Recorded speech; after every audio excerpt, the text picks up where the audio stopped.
Surtout, faut pas trop bouger. Mais sinon, tu uses de l'énergie. Tu te fatigues. Coucou, c'est moi. Alors aujourd'hui, j'ai décidé de vous faire une vidéo de survie. Pouf, tchouah. C'était peut-être un peu exagéré ça. En plus à cette température-là, faut pas faire des choses pareilles. Je vais t'expliquer comment survivre à la canicule. Parce qu'il fait de plus en plus chaud, de plus en plus sec. Et tu ne sais plus quoi faire de tes journées. Parce qu'il fait beaucoup trop chaud pour faire quelque chose. Ouh, voilà, je suis crevé. Alors voici quelques conseils et techniques pour survivre pendant la canicule.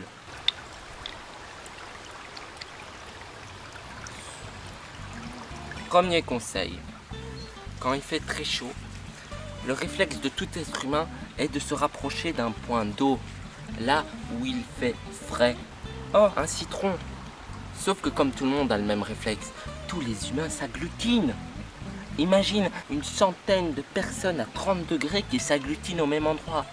Forcément, il va faire de plus en plus chaud. En plus, il n'y a pas de place. Alors c'est pas gai, il y a du bruit partout, des gens partout. Au final, tu sais même plus si la mer elle est remplie d'eau ou de sueur. Il faut trouver un endroit calme où il n'y a presque personne. Il y a le vent, la nature. Tu es the king of the world. I am the king of the world. Ça, c'est le conseil principal. La première technique. C'est la technique du lézard.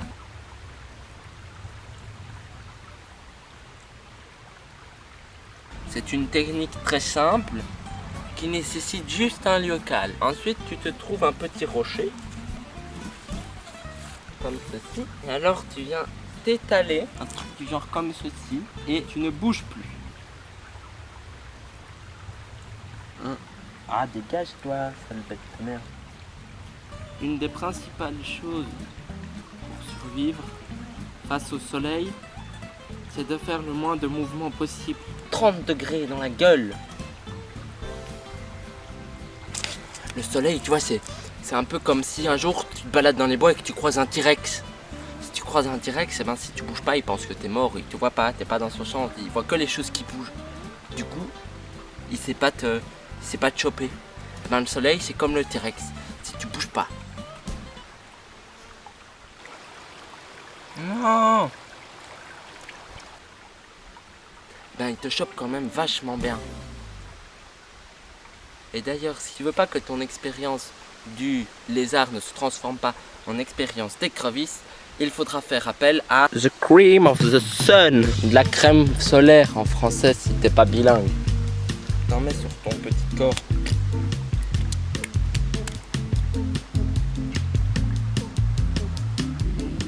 On en met bien partout de la crème solaire.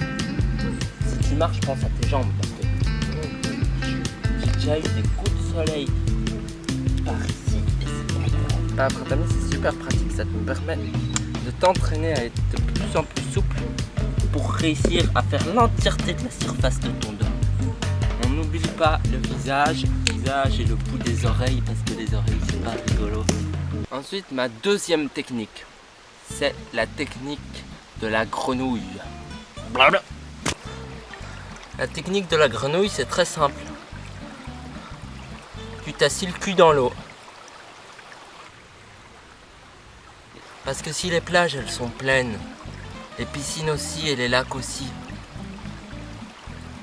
et ben quand tu te promènes en plein milieu des bois et que tu trouves un petit ruisseau, et ben là, tu peux totalement avoir la paix. I am the king of the... I am the king of the ruisseau. Ah oui. Et quand tu as posé tes fesses dans l'eau, si l'eau c'est agréable pour te rafraîchir, n'oublie jamais aussi que quand il fait très chaud, c'est une arme très importante contre le soleil et la chaleur, c'est de l'ingurgiter. Bien entendu, je te déconseille d'ingurgiter l'eau de ton ruisseau ou de la piscine ou de la mer. Ah, et ta bouteille d'eau, une fois vide, tu la gardes et tu la jettes dans une poubelle, hein, pas dans la nature. Oh, fais chier. Je suis sûr qu'ils mettent de la colle sur leurs cailloux. Ah oui, et puis surtout, si tu vas dans l'eau, n'oublie jamais de vérifier que ton téléphone n'est pas dans ta poche. C'est pas que ça me serait déjà arrivé, hein. Je suis pas aussi stupide non plus. Et la troisième et dernière technique, c'est la méthode de la marmotte fatiguée. Voilà. Tu vas chez toi, tu te blottis à l'intérieur, dans un lieu frais et sombre, où le soleil ne peut pas t'atteindre. La cave est un lieu parfait.